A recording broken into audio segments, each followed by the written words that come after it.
I'm here on the job site with Dale, who's a framing contractor. Hey, good morning. Dale traded up to Geico Commercial Auto Insurance for all his business vehicles. We're here where he needs us most. Yep, they sure are. We make it easy for him to save on all his insurance needs, all in one place, with coverage that fits his business and bottom line. Oh, I shouldn't have looked down. It's all right. We're so far up here. Look at me. Take a deep breath. Oh, I'm good. So good. Get a commercial auto insurance quote today at geico.com and see how much you could save. Get more with Geico.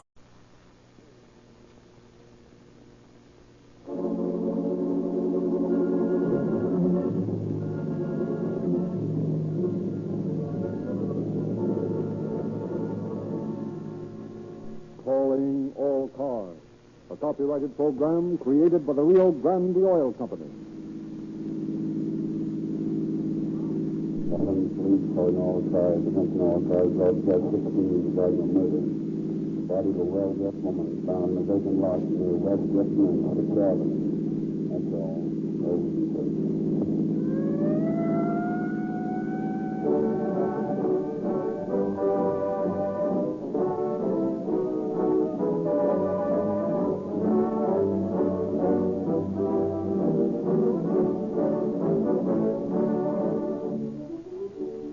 Tonight, there are thousands of police and sheriff's cars out on the streets and roads, pursuing criminals or cruising watchfully, ready to dash with sirens screaming to the scene of any emergency.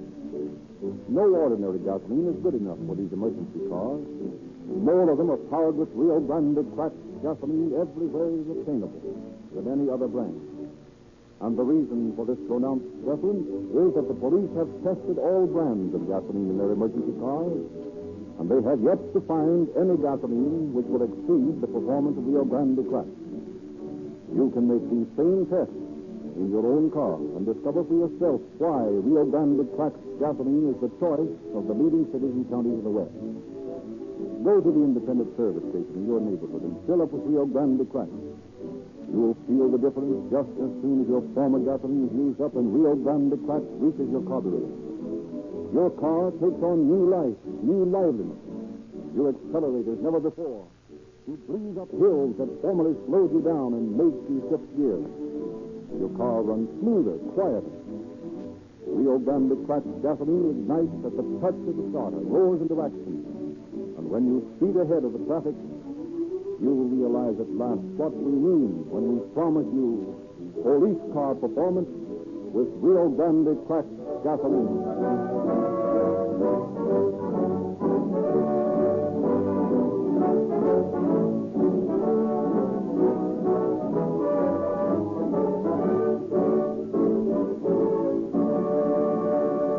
Once more, it is our pleasure to introduce H.S. Seeger, Chief of Detectives of the Los Angeles Police Department.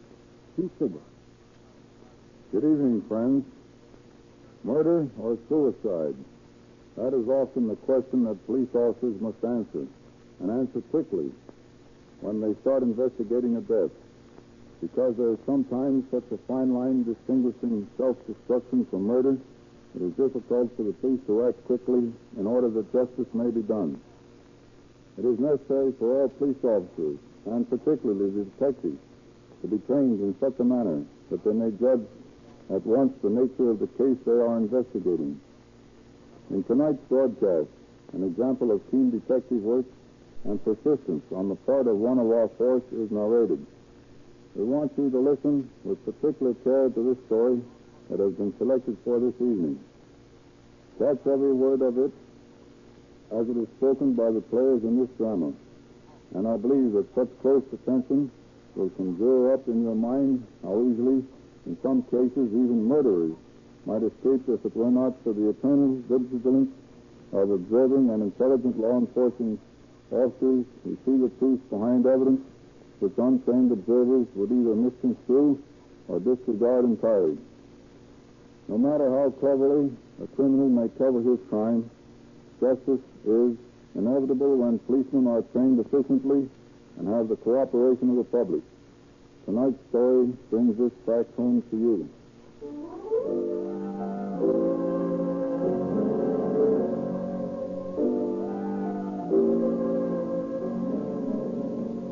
One evening in late summer, several years ago, Mrs. Maud Kennedy, a widow, her son and his wife, and Bert Normandy, a boarder, are at dinner in their home on 21st Street when the phone rings. I'll get it. Hello? Let me speak to Mrs. Kennedy, please. Just a moment, please. It's for you, Mother. I don't know, some man. Came out of dinner. Asked you to call back. I'm sorry, but she's at dinner. But I've got to talk to her. Can't you call back later? No, it's important, I tell you. I've got to talk to her right now. Very well. I'll see if she can come to the phone. Mother, he says it's very important. Oh, all right. Hello. This is Percy, Marty. Oh, hello, dear. I've got to see you, Marty. Well, why didn't you drop over? I'll be here. No, I want to see you alone. You'll have to meet me somewhere. Well, I can't do that. I've got some friends coming in this evening. Marty, you're meeting me. Do you understand? Oh, but Percy, You wouldn't want any trouble, would you? Oh, no, don't do that. All right, then. Well, where shall I meet you? The corner of 6th Avenue and West Jefferson, as soon as you can. Very well, I'll be right out. That's more like it, Marty. Goodbye. Goodbye. What's the trouble, Mother? You look worried. Oh, it's nothing. Who is that on the phone? Just a friend of mine. Aren't you going to finish your dinner, Mother? No, I don't feel like it. I'm not that hungry now, and I have to go out for a while anyway. Are you going to be gone long? No, I'll be back in about a half hour. The students are dropping in, you know. Well, I wish you'd do one thing, Mother. What's that? Please don't wear all those diamonds. Why not? It isn't safe. Philip's right, Maud. You risk your life every time you go out with that small fortune on your finger. Oh, that's silly. No, it isn't, Mother. It makes me nervous every time you go out alone at night. Well, even if it is dangerous, I'm not going to stop wearing my diamonds. I love them. Well, if you insist on wearing them, let me go along with you. Oh, no, you can't do that. Why not? I've got some business to do, a personal business. Oh, very well, then. But I wish you'd leave those diamonds at home. They're going to get you in trouble one of these nights.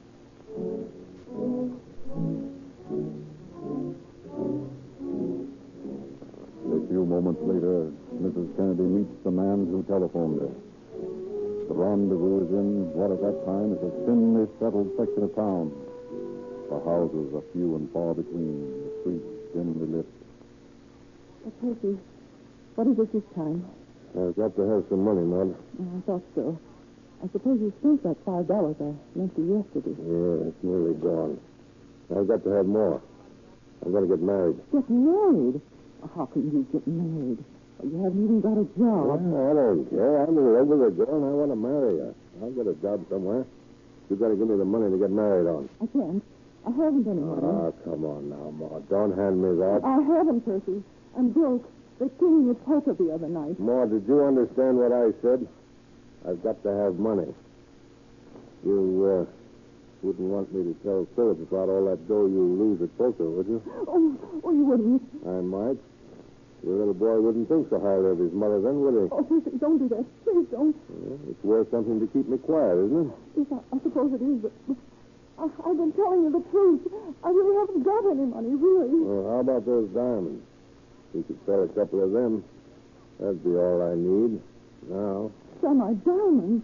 Oh, no, I can't do that. Well, those diamonds mean everything to me. I know. I guess they mean more to you than your own son's opinion of you, huh? I can't see how you can treat me like this after all I've done for you. I always thought you were a friend of mine. Well, I am. Maybe I'm a little too hasty. I know how you feel about your diamonds. I sort of thought, though, that I could depend on you. But if you haven't any cash, well, that's that. But you understand how it is, don't you, Percy? Oh, sure. Let's forget all about it. And you won't tell Philip anything? No. What kind of a guy do you think I am? Just to show you I'm a friend of yours, I bought some perfume for you with the last of that money you gave me yesterday. Perfume? Oh, that's nice of you, Percy. Here it is. You want to smell it? Oh, I'd love to. Yeah, take a whiff. Oh, that's funny. Oh, Drink it, Paul. Drink it all. Drink it, Paul. Here, I'll force it down your throat, and then you'll go to sleep. Yeah, nice long sleep.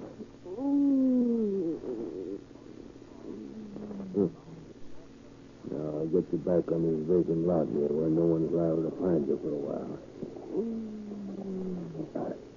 I knew you'd be wearing the ice, Maud. I could depend on that, couldn't I, my dear friend? You got all of it on.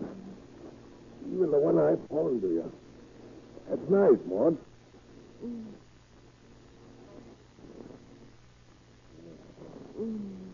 Now, if you don't mind, I'll relieve you of these.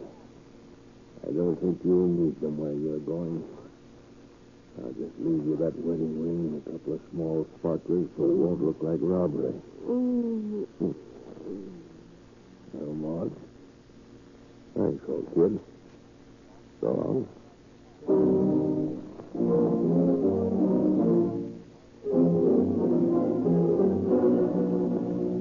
The body of Mrs. Kennedy is not discovered until the next day.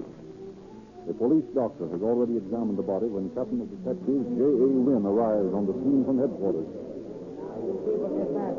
Stand back there. Well, Doctor, what's the diagnosis? Strangulation induced by ammonia or a similar liquid swallowed with suicidal intent. There really was no reason for you to come out. Just an ordinary suicide. What makes you think so? Well, there's no evidence of criminal assault, no signs of a struggle. Robbery was not the motive, for she's wearing 2 diamond rings and a wedding band. Obviously, it's suicide. Perhaps. But if it's suicide, can you explain what happened to her shoe and her gloves? Observe that they're missing? Oh, I hadn't noticed that. I see.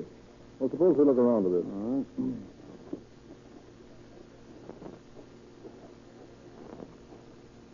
All right. Here they are, Doctor. A clump of weeds. A shoe, a string of beads, and a glove. Well, they're 20 feet from the body. Look. I should say the way these weeds are trampled down would indicate quite a struggle, wouldn't you, Doctor? Well, maybe. Now, this woman had committed suicide on the spot where the body was found. How did the slipper and the glove and the beads get here? On the other hand, if she was murdered at this spot, why was the body moved over there?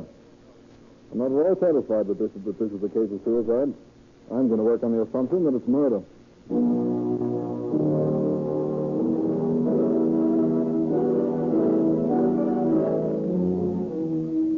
Despite Captain Wynn's conviction, the coroner pronounces the death a suicide.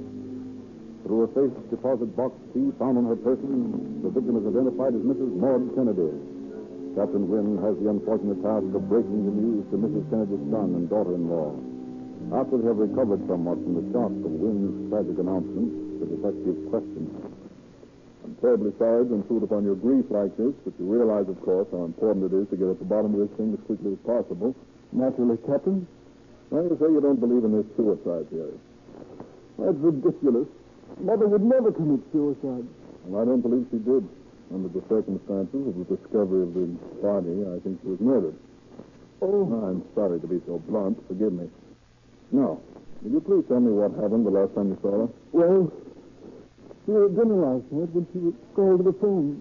From the conversation, it seemed she knew the party well. And she left the table and went out, saying she wouldn't be long. Did your mother wear any other jewels than the 2 diamond rings found on her fingers? Yes, plenty of them. Diamonds were her weakness. She was known around here as the Lady of the Diamonds. I wonder often about wearing them. I wonder when she went out last Now, night. Mr. Kennedy, please, try to control yourself. It's most important that we get to the bottom of this thing, you know? I'm sorry. I'll do my best. Do you know of anyone who might have a motive other than robbery for her murder? No. Everyone loved Mother. Had she had any disagreements with anyone? No. Had she reported any strange or suspicious happenings in her life recently? No. She liked everyone. Everyone liked her. Well, Mr. Kennedy, could you give me a list of the diamonds which your mother wore when she left the house? Yes, I think. Let me see. It was a 4-carat solitaire.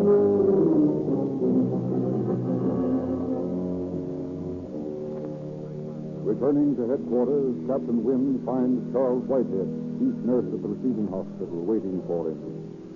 Hello, Charlie. What's on your mind? That Kennedy case. Something I think you ought to know. What is it? Well, about 10 o'clock last night, a young fellow came into the hospital and asked if Mrs. Maud Kennedy had been injured. I asked him if Mrs. Kennedy was his wife, and he said no, she was his mother. I told him that no one by that name had been brought in, and he thanked me and left. Oh, that's peculiar. That's all. Oh, thanks for the tip, Charlie. I'm going to call up Kennedy and see if he was the guy. Okay, Captain. Give me Jefferson 230W. Hello, Mr. Kennedy. Captain Wynn speaking. Say, I just got a report that a young man claiming to be Mrs. Kennedy's son inquired about her at the receiving hospital last night. Did you go down there? You didn't? I see. Thanks a lot. Goodbye.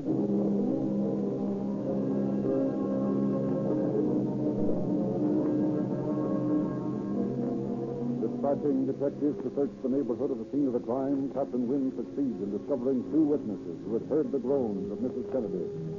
Their stories coincide and establish the time of the murder as approximately 9 o'clock. Investigations among Mrs. Kennedy's many friends reveals a young woman who had been an intimate companion of the slain woman. Captain Wynn and his aides interview her. I just can't imagine who would do such a thing. Well, Miss Robertson, think now. Was there anyone who had a grudge against Mrs. Kennedy? No, I don't think so. But there was Kid Riley. Who's Kid Riley? Well, he was a prize fighter. He was very much in love with Maud, and she was a little afraid of him because he had such a compelling influence on her. Of course, she realized he wasn't her kind, and yet he held a fascination for her she couldn't escape.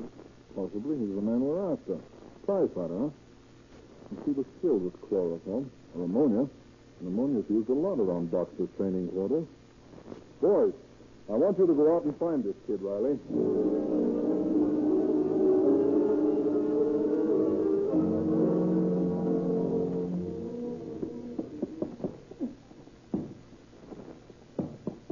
I don't know what's come over the kid lately.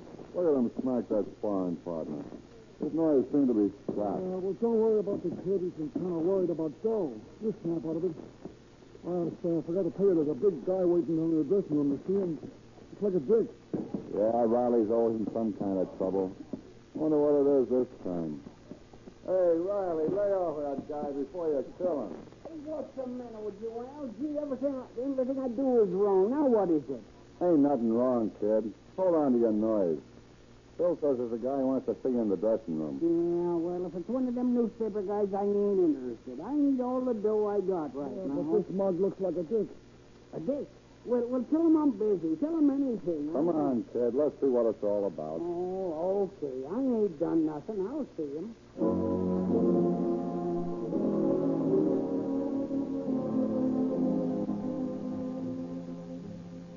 Did you want to see me, pal? Yes, just want to ask you a couple of questions. Oh, I know. Now, listen. I didn't have nothing to do with that liquor deal of Leslie's Mason's on the square. I was just visiting. Just a minute. I'm not here about any liquor deal. This is murder. Huh? Murder? Yes, murder. Mrs. Maud Kennedy has been murdered. Oh, no. That ain't right. Nobody'd kill her. She was a swell woman. Say, what are you trying to do? Kid me? No, we don't kid about anything. This is serious. I want an answer from you, Riley, and I want it straight. Did you see Mrs. Kennedy on the night of August 31st? The 31st? Well, that was Thursday, wasn't it? No, I never saw her. You went over to her house, though. Huh? How'd you know? I didn't know. I just took a chance, and I was right, huh? Oh, so you're trying to frame me, huh? Sure, I went over, but I never killed her, and you know it. No, I don't know it. You'll have to have an airtight alibi if you want to get out of this thing. Listen, I never had nothing to do with it. On the square, I went over there on the night of the 31st. I phoned her about 7:15. 7:15? Yeah. She kept me along a while, and then she told me to come down to the house, and if I saw a light burning, to come in and see it. And did you go? Yeah, I waited outside the house for about an hour, but she didn't show up, so I walked back home and went to bed. Riley, your story sounds pretty weak to me. I'm going to take you in until we've got time to investigate it. Oh, no, listen. Now, that's the honest truth, so help me. Ask my mother, ask my father, they'll tell you. They're church people. They ain't going to lie to you. You ain't going to hang this on. I'm innocent, I tell you. I tell you I'm innocent.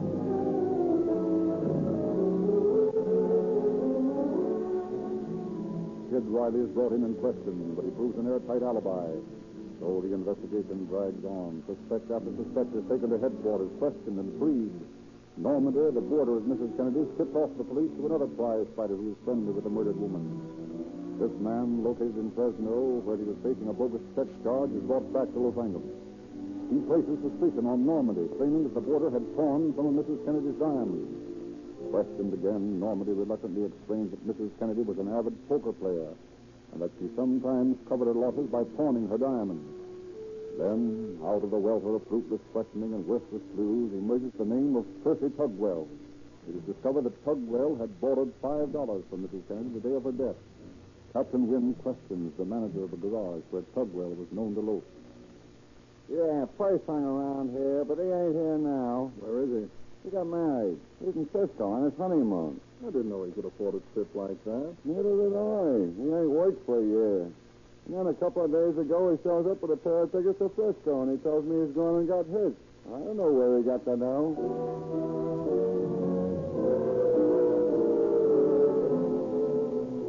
The trail grows warm as Captain Wynn interviews a neighbor of the Tugwell. Well, I ain't one to carry tales, Captain, but there's some funny business about that Tugwell boy. Why, I heard it direct from Alice Carter, who boards with the Tugwells, that Percy asked her sweetheart to sell a diamond for him. When was this?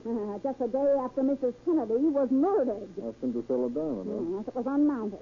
And Percy said that it belonged to his fiancée. He got $62 for it, so Alice says. Know anything more about this? No, that's about all. Of course, I could tell you plenty about the family. But you Thanks. know... I think I'll talk to them myself.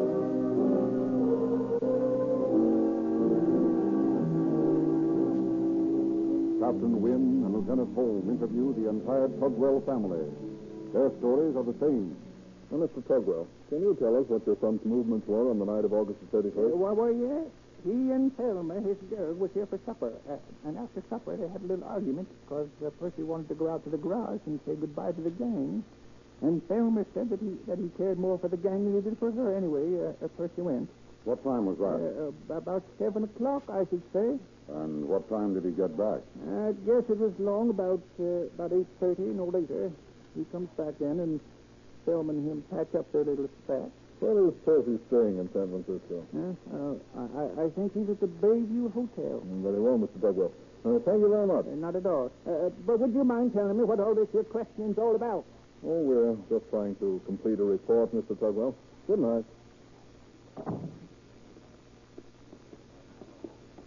Well, mother, sister, brother, and father all tell the same story. Yeah. If they're telling the truth, that seems to eliminate Tugwell. If Mrs. Kennedy was murdered at 9 o'clock and he was back home at 8:30, he's got a pretty tight alibi. Yeah, there's no doubt about that, when you consider that the scene of the murder must be 5 miles from the Tugwell house. Just the same, I want to talk to this Tugwell. You better leave for Frisco tonight and bring him back with you. All right. In the meantime, I'm going to see if any of the streetcar conductors who are working West Jefferson on the night of the murder can identify this picture, Tugwell, we got from the family.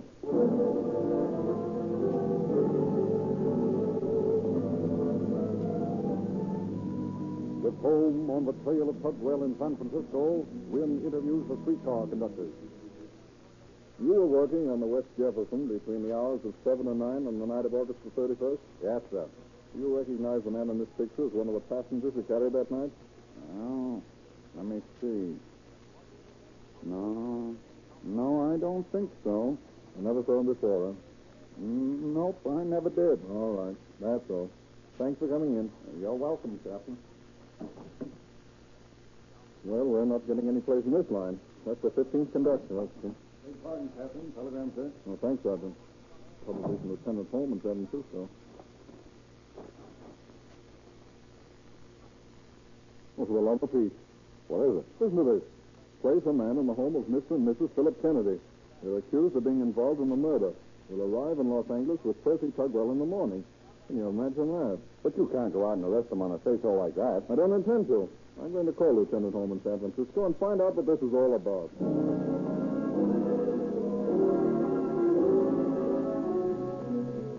From Lieutenant Holmes in San Francisco, Captain Wynn gets the details of Tugwell's accusations. Equipped with his information, he and an assistant reach for the Kennedy home. Philip Kennedy amidst them. Oh, good evening, Captain. Come in. Thanks. Are there any developments in the case? Yes, Mr. Kennedy, there are. Is your wife here and Mr. Normandy? Yes, they're here. I'd like to talk to them, too. Very well. I'll get them. Well, Captain Wynn wants to see you in Bertha a minute. Will you come in? Certainly. Good evening, Captain. Hello, Captain. Good evening. Now that the three of you are here, I regret to inform you that I have to place you under arrest. Arrest? On what charge? Suspicion of murder. What? That's ridiculous. Who made this charge? Percy Tugwell. Tugwell? Tugwell was arrested in San Francisco today and will be here in the morning. Then we can clear this thing up. In the meantime, I'll have to place an officer here. But how could Tugwell implicate us? He claims that on the night of Mrs. Kennedy's death, he called here. During his visit, you two gentlemen became involved in a fight. Mrs. Kennedy, according to his story, in attempting to separate you, was knocked unconscious. Why, that's ridiculous. Then your wife here, attempting to resuscitate her, gave an overdose of ammonia, causing her death. Why, that's preposterous. Well, that's his story. Then he said that you, Mr. Kennedy, had forced Mr. Normandy and himself to take the body to the vacant lot where it was found. But his share in disposing of the body, he says he was given a diamond. Well, that story is so fantastic, Captain, that it seems ridiculous to attempt to refute it. You've already got our statements. They're true. I didn't see Tugwell here the night of Mrs. Kennedy's death, nor did I see him the next day. There was no fight, and no one administered ammonia in my presence. Percy Tugwell is a miserable liar. I want to meet him face to face and dare him to try and lay a suspicion of murder against my husband. As Philip loved his mother better than anything on earth. Better even than me. Tugwell's trying to lay the blame on us because he's guilty himself.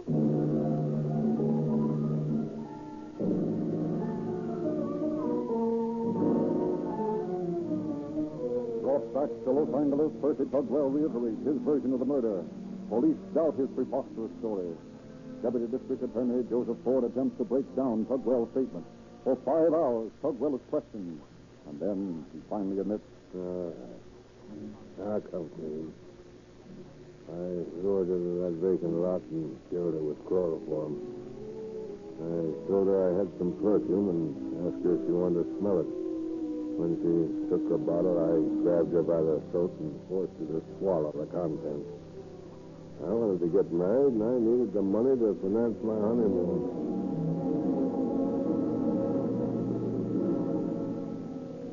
Tugwell is given something to eat and sent to bed. Next morning, he sends for the detectives and repudiates his confession of the night before. Bill Kennedy killed his mother. I confessed last night to shield him. Why should I take the rap for him?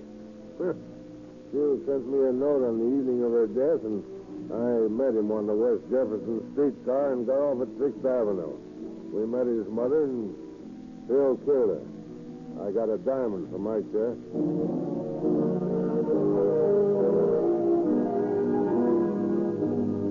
No doubt in the world that Tugwell's guilty. The only question is whether Philip Kennedy was in on the deal. Personally, I doubt it.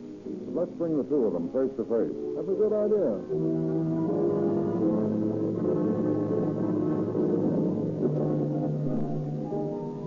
All right, Tugwell. I want you to repeat your statement before Mr. Kennedy here. Well, Phil here sent me a note, and I met him on the Jefferson Street car. We met his mother at the corner of 6th Avenue. Phil killed her, and I got a diamond. You're a liar, Tugwell. You never saw me out there. Tell the truth. Tell the truth, or I'll stick it out of you. He's lying, accusing me of killing my own mother. Pull yourself together, Kennedy. Take him out, will you, John?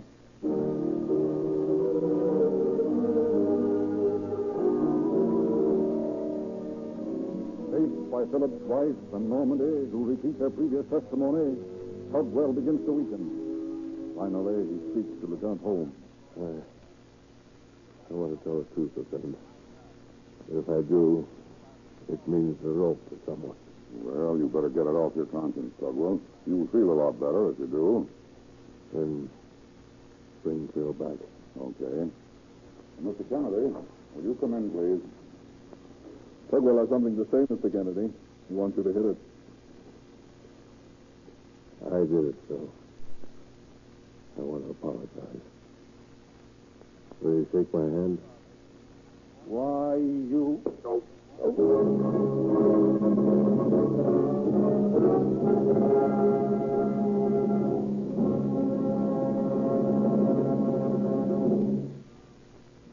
Philip Kennedy, his wife, and De Normandy were released immediately from custody.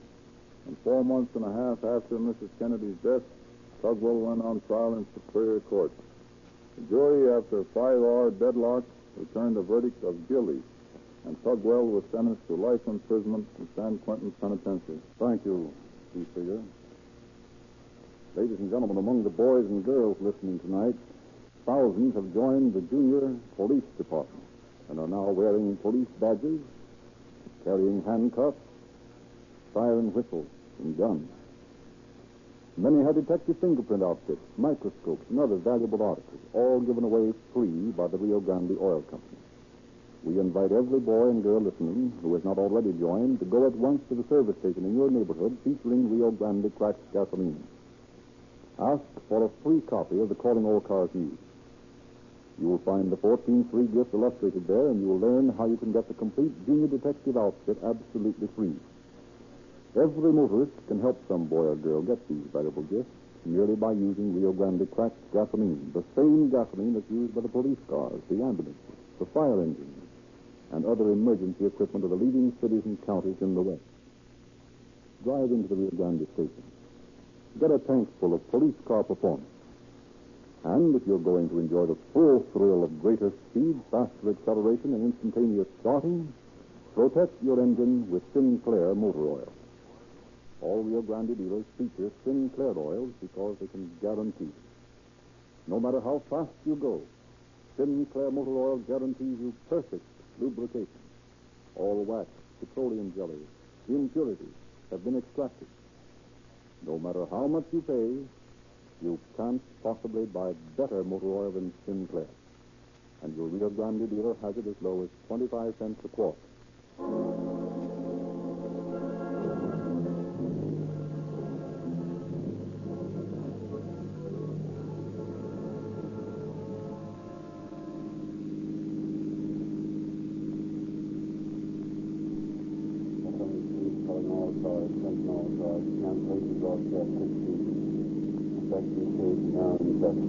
That's all.